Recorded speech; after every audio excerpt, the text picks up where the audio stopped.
नमस्कार। आज का हमारा विषय है बहुपद, जो कि कक्षा 10वीं का दूसरा अध्याय है।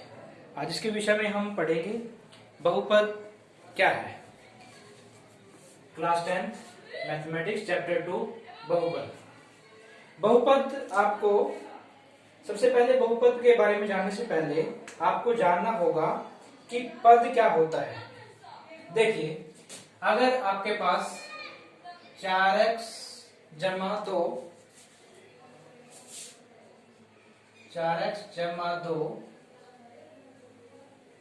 ये आपने संख्या देखी होगी। यहाँ पर x जो है उसे हम कहेंगे चर।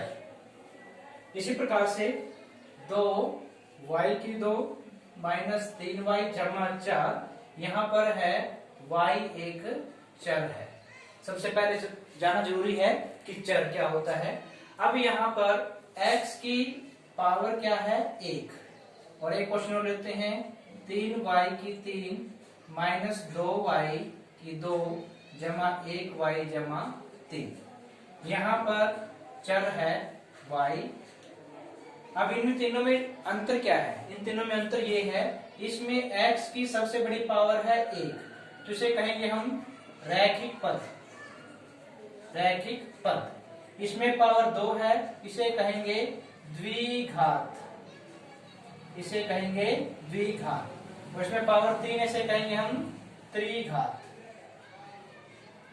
रैखिक, जिसमें x की पावर 1 होती है उसे हम रैखिक बहुपद कहेंगे। पावर 2 है तो द्विघात, पावर 3 है तो त्रिघात। इसके अलावा यदि आपको 1/x माइनस 1 या वर्गमूल x जमा 2 या फिर 1/x3 जमा 2x जमा 3 के रूप में प्राप्त होते हैं, तो ये बहुपद नहीं है। ये बहुपद नहीं है। इनमें बहुपद की क्वालिटी रैखिक, द्विघात, त्रिघात, ये आपने अक्सर देखा है। और जिसमें वर्गमूल में हो या बटे में हो, इसमें से एक क्वेश्चन अक्सर हरियाणा बोर्ड के एग्जाम में आता है और जो कि ऑप्शन में होता है, तो वो बहुपद नहीं है, ऐसा छाटना वहां पर आता है। चलिए आगे हम बात करते हैं कुछ अन्य द्विघात बहुपद, त्रिघात बहुपद के बाद हम बात करते हैं वास्तविक संख्याओं में का आप शून्य कैसे निकालते हैं। देखिए, अगर आपके पास एक संख्या हम लेते हैं x2 माइनस 3x माइनस 4, ये कोई एक बहुपद है आपके पास।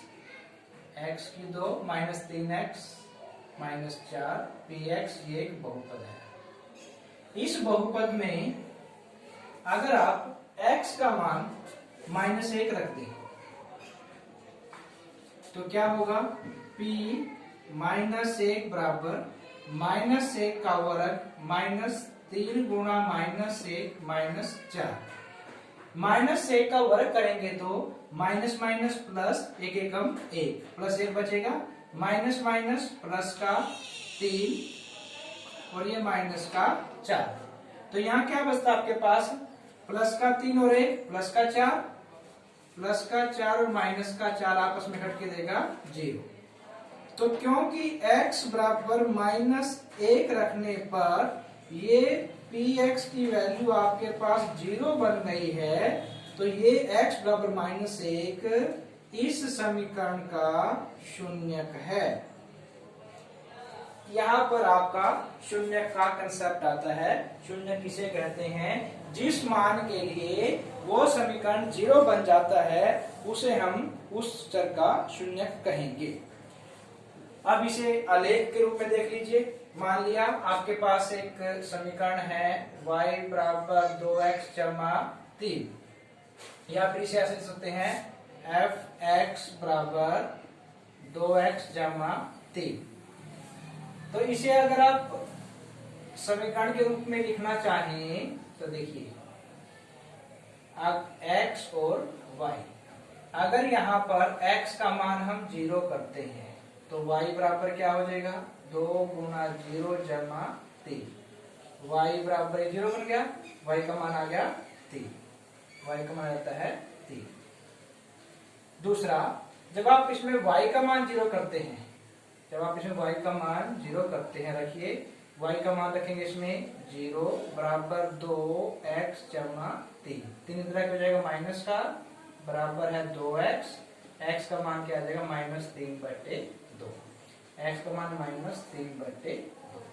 देख ग्राफ में कैसे लिखते हैं इसको, ये x अक्ष है आपका, ये y अक्ष है, जहां दोनों काटते हैं मूल बिंदु 0 0, तो ये y कहां तक गया 3 तक गया है, x -3/2 तक है, 1 2 3, 1 2 3, -1 -2 -3 -1 2 -3। जब आपने x की वैल्यू y की वैल्यू जमा का 3 लिया है, तो x का मान क्या आया है 0, y का मान जब जमा का 3 है तो x का मान 0 पहले लिखते हैं, x का वैल्यू यानी भुज लिखते हैं, और फिर लिखते हैं कोटि यानी y की वैल्यू, हमेशा ऐसा ही करते हैं, भुज पहले कोटि बाद में। दूसरे केस में जब y की वैल्यू 0 है यानी x अक्ष के ऊपर है, तो x की वैल्यू -3/2, 3/2 का मतलब क्या है, भाग करेंगे इसको माइनस का 0, 2 एकम 2 और 2 पंजे 10, 1.5 यानी माइनस का 1.5, यहाँ पर ये संख्या आपको प्राप्त होगी, इसका मान है x का तो -1.5 और y का मान 0। इन दोनों को मिला करके आप ये संख्या रेखा खींच सकते हैं। जो संख्या रेखा है y बराबर 2x जमा 3, ये संख्या रेखा है। अब यहाँ पर 2 शून्यक प्राप्त हो गए, जिन जिन बिंदुओं पर 0 प्राप्त होती है, चाहे वो x में प्राप्त होती है और चाहे वो y एक्सिस के ऊपर प्राप्त होती है। हमारे पास 2 एक्सिस हैं, x एक्सिस और y एक्सिस। चाहे हमें x की वैल्यू 0 प्राप्त होती है या फिर हमें y का मान 0 प्राप्त होता है, जिन जिन बिंदुओं पर x या y का मान 0 प्राप्त होता है, उतने ही बिंदु उस समीकरण के शून्यक होते हैं। तो यहाँ x का शून्यक ये हो गया और y का शून्यक ये हो गया। कोई भी क्वेश्चन अब हल करेंगे हम, उसमें इस बात का विशेष रूप से ध्यान रखेंगे। यही चीज हमारी प्रश्नावली 2.1 में है। प्रश्नावली 2.1 का पहला क्वेश्चन हम देखते हैं। इसमें एक ही क्वेश्चन है और उसमें यही बात हमें पूछी गई है। इसमें पहला क्वेश्चन है, इसमें यही बात हमें पूछी गई है। 2.1 में ग्राफ हमें दिए गए हैं, ये हमें ग्राफ दिए गए हैं। पहला ग्राफ क्या दर्शाता है, पहला ग्राफ दर्शाता है एक x और y अक्ष है, उसमें एक रेखा है जो कि y x एक्सिस के x अक्ष के समांतर है।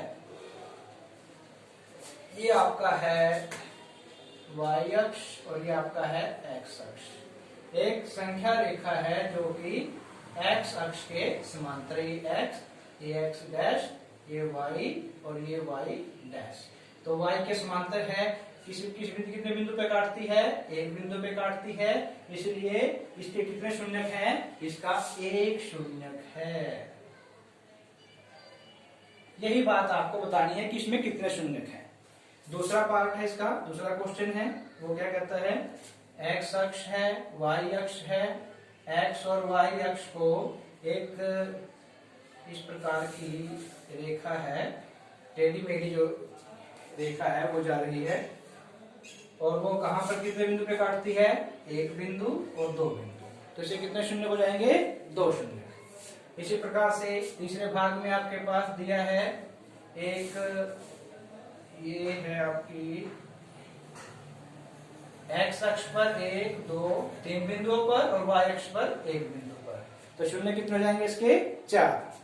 अगले क्वेश्चन में 2 बिंदु पे काट रही है, तो इस प्रकार से है, 2 बिंदु पे काट रही है तो 2 शून्य।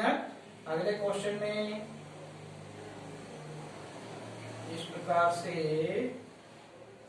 1 2 3 4 5 बिंदु पे अक्ष को प्रतिच्छेद कर रही है, तो इसके 5 शून्यक हो जाएंगे।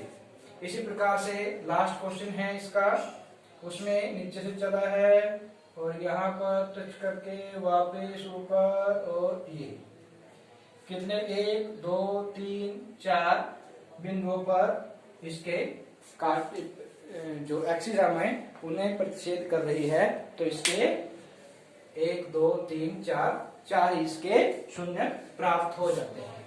ये तरीका रहेगा आपका शून्य ज्ञात करने का। जितने बिंदुओं पर रेखा या किरण या पैराबोला, जो भी आपकी जिस प्रकार के आपके पास रेखा है, जितने बिंदुओं पर वो काटेगी उतने ही उसके शून्य होंगे। अब हम करते हैं प्रश्नावली 2.2। 2.2 का फर्स्ट क्वेश्चन क्या कहता है?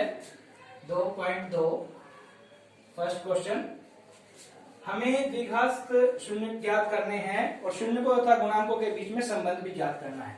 अगर आपके पास ax2 जमा bx जमा c कोई समीकरण है, तो उसमें अगर उसके शून्यक अल्फा और बीटा ये उसके दो शून्यक हैं, तो हमारे पास एक संबंध आता है क्या कि शून्यकों का योग अल्फा जमा बीटा, इसे कहते हैं हम शून्यकों का योग, ये होता है -b/a। दूसरा अल्फा गुणा बीटा, शून्यकों का, इसे कहते हैं गुणनफल, शून्यकों का गुणनफल। और ये क्या होता है? c/a। अगर आपके पास तीन संख्याएं होती, जैसे ax3 जमा bx2 जमा cx जमा d ये होता, तो शून्यकों का योगफल अल्फा, तो फिर इसमें कितने शून्य होते? तीन शक्ति है, तो तीन शून्य होते अल्फा बीटा और गामा। उनका योग अल्फा जमा बीटा जमा गामा -b/a, और फिर अल्फा गुणा बीटा जमा बीटा गुणा गामा जमा गामा गुणा अल्फा, ये हो जाएगा c/a, और फिर उनका गुणा अल्फा बीटा गामा, ये हो जाएगा -b/a। यानी क्या है, जब भी आप नेक्स्ट टर्म लोगे माइनस से गुणा करेंगे, उससे आगे जाएंगे फिर प्लस हो जाएगा, फिर आगे जाएंगे तो फिर माइनस हो जाएगा। तो शून्यकों को ज्ञात करने का ये तरीका आया कहां से?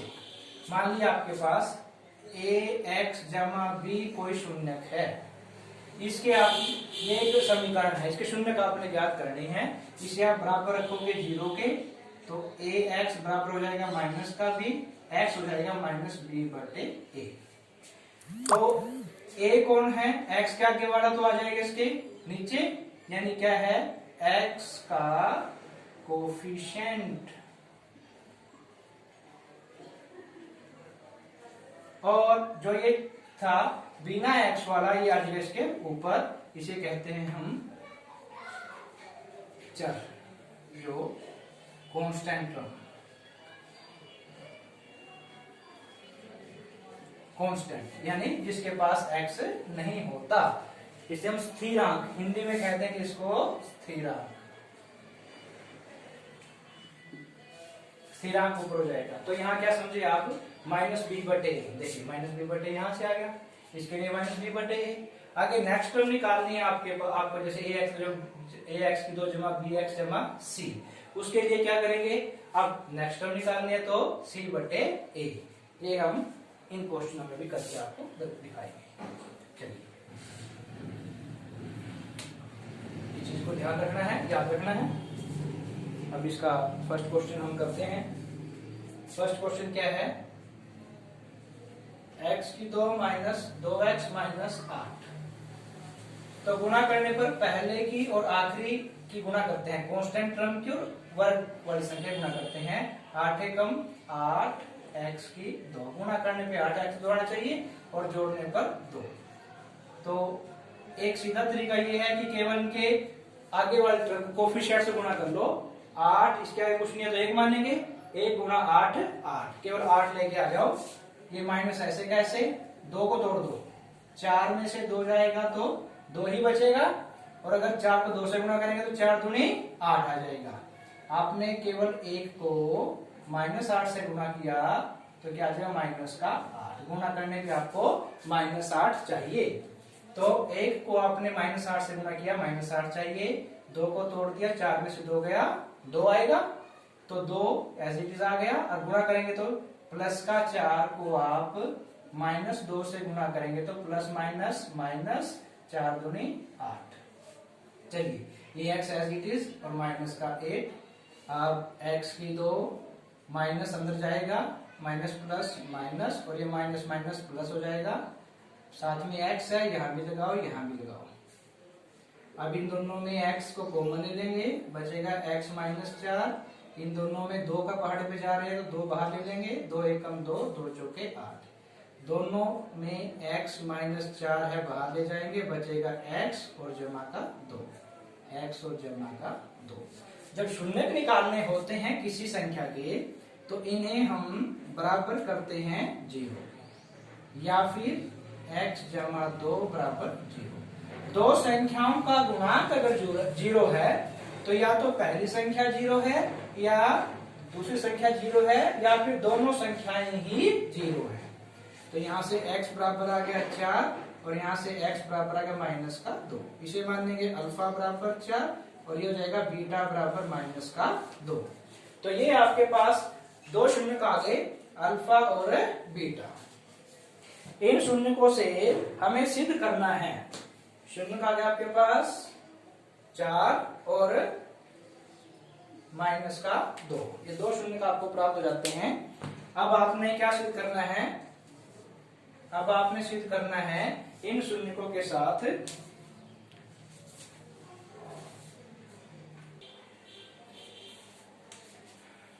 अल्फा और बीटा, ये दो आपके पास शून्य प्राप्त हो गए हैं। अभी हमें जो ये टर्म है आपकी, इन टर्मों को सिद्ध करना है, इन्हें प्रूव करना है कि क्या होता है। शून्यकों का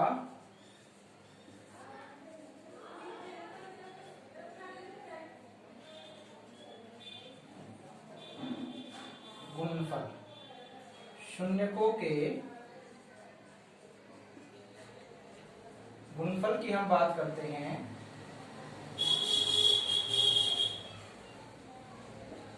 क्या कहा हमने? -b/a। दो शून्यक हैं, एक अल्फा और एक बीटा। अल्फा प्लस बीटा बराबर -b/a। और इसमें a की वैल्यू क्या है?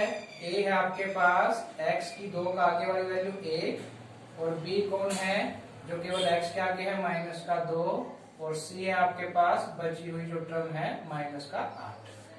तो माइनस b की वैल्यू आपके पास मिलती है -2 बटे a की वैल्यू क्या है 1।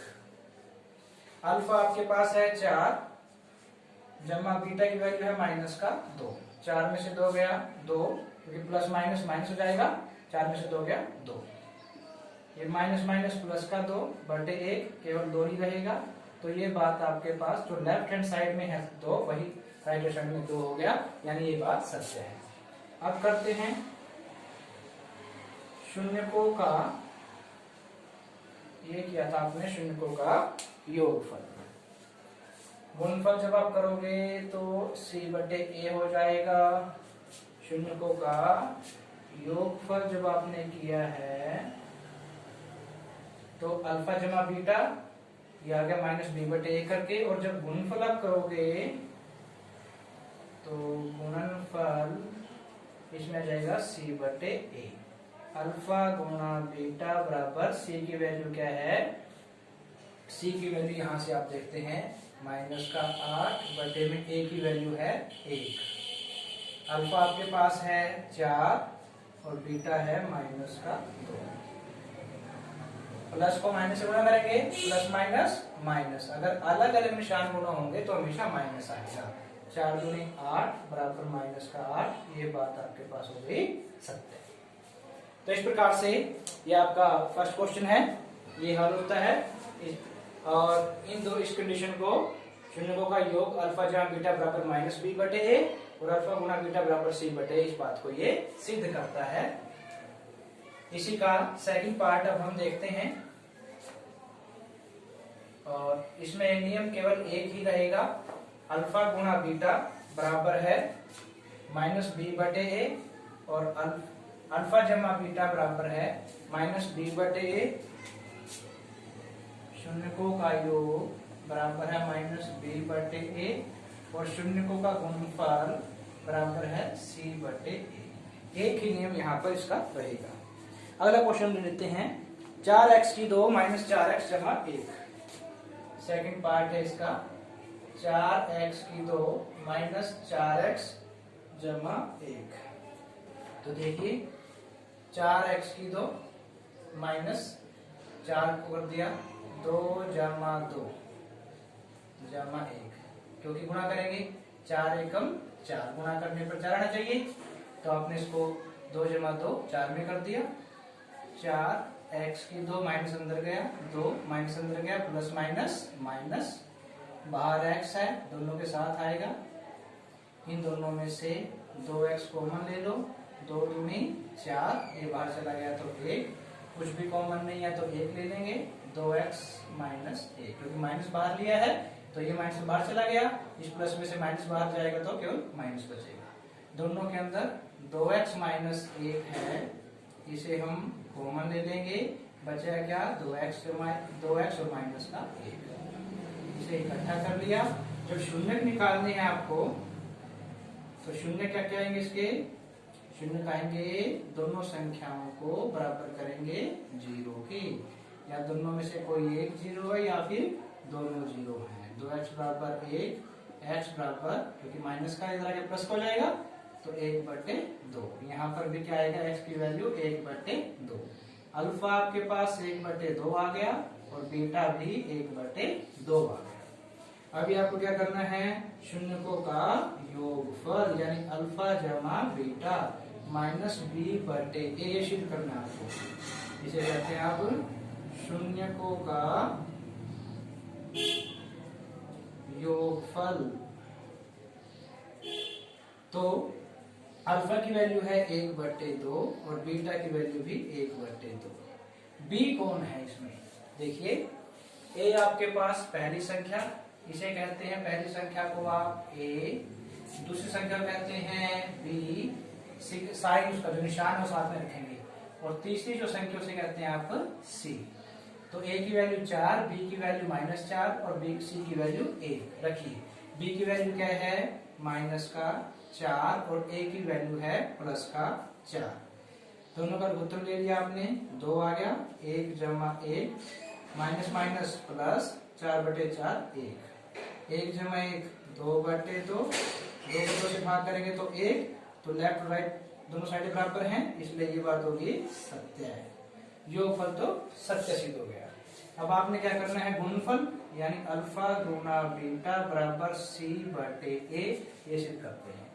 अल्फा की वैल्यू 1 बटे 2 और बीटा की भी 1 बटे 2, सी की वैल्यू आपके पास क्या है प्लस का 1 और ए की वैल्यू है आपके पास 4।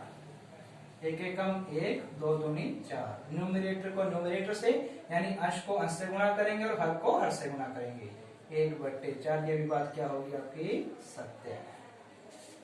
तो ये थी आपकी प्रश्नावली 2.2 का सवाल नंबर 1 और 2। आगे हम चलते रहेंगे नेक्स्ट वीडियो में।